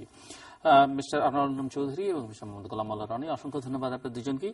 দর্শক মণ্ডলীর একটু অন্য ধরনের আলোচনা আমরা করবার চেষ্টা করলাম, এবং আলোচনায় যেটি বেরিয়ে আসলো যে বাংলাদেশ আসলে এগুচ্ছে, কিন্তু আমরা সেই মুক্তিযুদ্ধের সময়কার স্বপ্নের কথা বলি, বা আজকের দিনে দাঁড়িয়ে যে তরুণ স্বপ্ন দেখছে তার স্বপ্নের কথা বলি, কোনো স্বপ্নই কিন্তু পূরণ করছে না। এটি গতানুগতিকভাবে যেভাবে এগোনো দরকার সেভাবেই হয়তো এগুচ্ছে। এবং কেউ কেউ অবশ্য বলে থাকেন যে, একজনের কাছ থেকে শুনছিলাম যে বাংলাদেশের অর্থমন্ত্রী বলছেন যে আমরা খুব ভালো করছি না, কিন্তু অন্যরা কি খুব ভালো করছে? আমি জানি না এটি বিচার বিশ্লেষণের দাবি রাখে ওনার এই বক্তব্যকে, কিন্তু বাংলাদেশ আসলে আটকে কোথায় যাচ্ছে, সেটি যাচ্ছে মূলত রাজনৈতিক নেতৃত্বের কারণে, এবং এটি দেশের ভেতর থেকে বাইরে থেকে দেশি যারা বিশেষজ্ঞ আছেন তারা বলছেন, বিদেশি বিশেষজ্ঞরা বলছেন, অর্থনীতিবিদ, পলিটিক্যাল সায়েন্টিস্ট সবাই বলছেন। এবং তার কারণ কি সেটাও আলোচনার মধ্যে ঘুরে ফিরে এসছে। এখানে আসলে রাজনৈতিক নেতৃত্ব দেশটাকে এমনভাবে পরিচালনা করছেন, প্রতিষ্ঠানগুলো এখানে ধ্বংস হয়ে গেছে, ভ্যালুসগুলো নষ্ট হয়ে গেছে, এবং সেটি ধর্মীয় মূল্যবোধের কথা বলি বা পারিবারিক মূল্যবোধের কথা বলি, সেগুলো ধ্বংস। এখানে বিচার বিভাগ, প্রশাসন, আইন প্রণয়নের সঙ্গে যারা যুক্ত, কোনো প্রতিষ্ঠানই আসলে সেইভাবে কাজ করছে না। এবং এটি যে আমরা বাইরে থেকে বলছি তা না, রাজনীতিবিদরা নিজেরাও কিন্তু বলেন। এখানে আমার এক অতিথি বলছিলেন যে রাজনীতিবিদদের আমাদের সমালোচনা করা সমীচীন নয়, বেশি সমালোচনা করলে আসলে কেউ উৎসাহ পান না। কিন্তু বাস্তবতা কি? বাস্তবতা হচ্ছে আমাদের রাজনীতিবিদরাই কিন্তু রাজনীতিবিদদের সমালোচনা সবচেয়ে বেশি করেন। আওয়ামী লীগের নেতৃবৃন্দ বিএনপির যেভাবে সমালোচনা করেন, বিএনপির নেতৃবৃন্দ আওয়ামী লীগের যেভাবে সমালোচনা করেন, সেই কথাগুলো যদি আমরা দুদিক থেকে কিছু কিছু গ্রহণ করি, তাহলে দেখা যাবে যে এর চাইতে করা বা এর চাইতে জঘন্যতম সমালোচনা কিন্তু আর কোনো কিছু হতে পারে না, বা নিন্দা আর হতে পারে না। কাজেই এই জায়গাগুলোতে অনেক বেশি সতর্ক থাকা দরকার রাজনৈতিক নেতৃত্বের। শিক্ষা দীক্ষা অনেক প্রসঙ্গ এসছে, অনেক ধরনের পরামর্শ এসছে, কি ধরনের রিফর্মস দরকার, সংস্কার দরকার, শিক্ষা ক্ষেত্রে কি করা দরকার, প্রশাসনকে কিভাবে সাজানো দরকার, সেগুলো আলোচনার মধ্যে আছে। কিন্তু সেটি করবার আগে রাজনৈতিক নেতৃত্বে যেটি দরকার, সেটি তাদের মনস্তত্ত্বে একটা বড় পরিবর্তন নিয়ে আসা দরকার। এবং পরিবর্তনটা এ কারণেই আনা দরকার যে উদাহরণটি আমার রাজনৈতিক নেতা যিনি এখানে বসে আছেন, তিনি যে উদাহরণ দিলেন যে বাংলাদেশের শীর্ষ 4টি রাজনৈতিক দলের শীর্ষ 4 নেতার কথা বললেন। এখন বিশ্ববিদ্যালয়ের সর্বোচ্চ ডিগ্রিধারী সেরা মেধাবীদের যদি প্রশ্ন করা হয় তারা কি হতে চায় ভবিষ্যতে, কেউ হয়তো খুব বেশি এদের এই 4 জনের নাম বলবেন কিনা যথেষ্ট সংশয় রয়েছে। কারণ প্রমাণ ছাড়া এটি বলা শুনেন সাধারণভাবে পারসেপশন যে খুব বেশি একটা উৎসাহ কেউ দেখাবেন না। কাজেই রাজনৈতিক নেতৃত্ব সম্পর্কে মানুষের কি ধারণা, সেটি এর মধ্য দিয়ে বোঝা যায়। এবং মূলত যে কথা আবার ঘুরে ফিরে আসে, উন্নয়ন না গণতন্ত্র, রাজনীতি না অর্থনীতি, এই বিতর্কটা আমরা ইদানিংকালে বেশ করবার চেষ্টা করছি। আমার একজন অতিথি বলেছেন, যিনি ব্যবসায়ী নেতাও, যে দেশে প্রচুর উন্নয়নের কাজ হয়েছে, দেখবার মতো, উল্লেখ করবার মতো, দৃষ্টিগ্রাহ্য অনেক কাজ হয়েছে, কিন্তু সেগুলো সুফল ডিভিডেন্ড তারা পাচ্ছেন না যারা এই কাজগুলো করেছেন। কেননা তাদের যে মূল কাজ রাজনীতি, এবং সেটিকে যেভাবে যে রাজনীতির পথ ধরে হাত ধরে তারা আসলে অন্যান্য কাজগুলো করবেন, সেই কাজটি যখন তারা ঠিক মতো পরিচালনা করতে দেন না, তার স্বাভাবিক গতিটা যখন ব্যত্যয় ঘটান, তখন আসলে তার সুফল তারা পান না। হয়তো এটি প্রকৃতিগতভাবেই তাদের আর প্রাপ্য হয়ে ওঠে না। এই জায়গাগুলো নিয়ে আমরা আশা করবো যে আমাদের রাজনৈতিক নেতৃত্ব কাজ করবেন। কারণ দিন শেষে আমার 2 অতিথি একমত যে দিন শেষে রাজনীতিবিদদের উপরে নির্ভর করতে হবে, এবং তাদেরই আসলে সবকিছু ঠিকঠাক করে দিতে হবে। দর্শক, আমাদের সঙ্গে থাকবার জন্য অসংখ্য ধন্যবাদ। আপনাদের সবার জন্য শুভকামনা।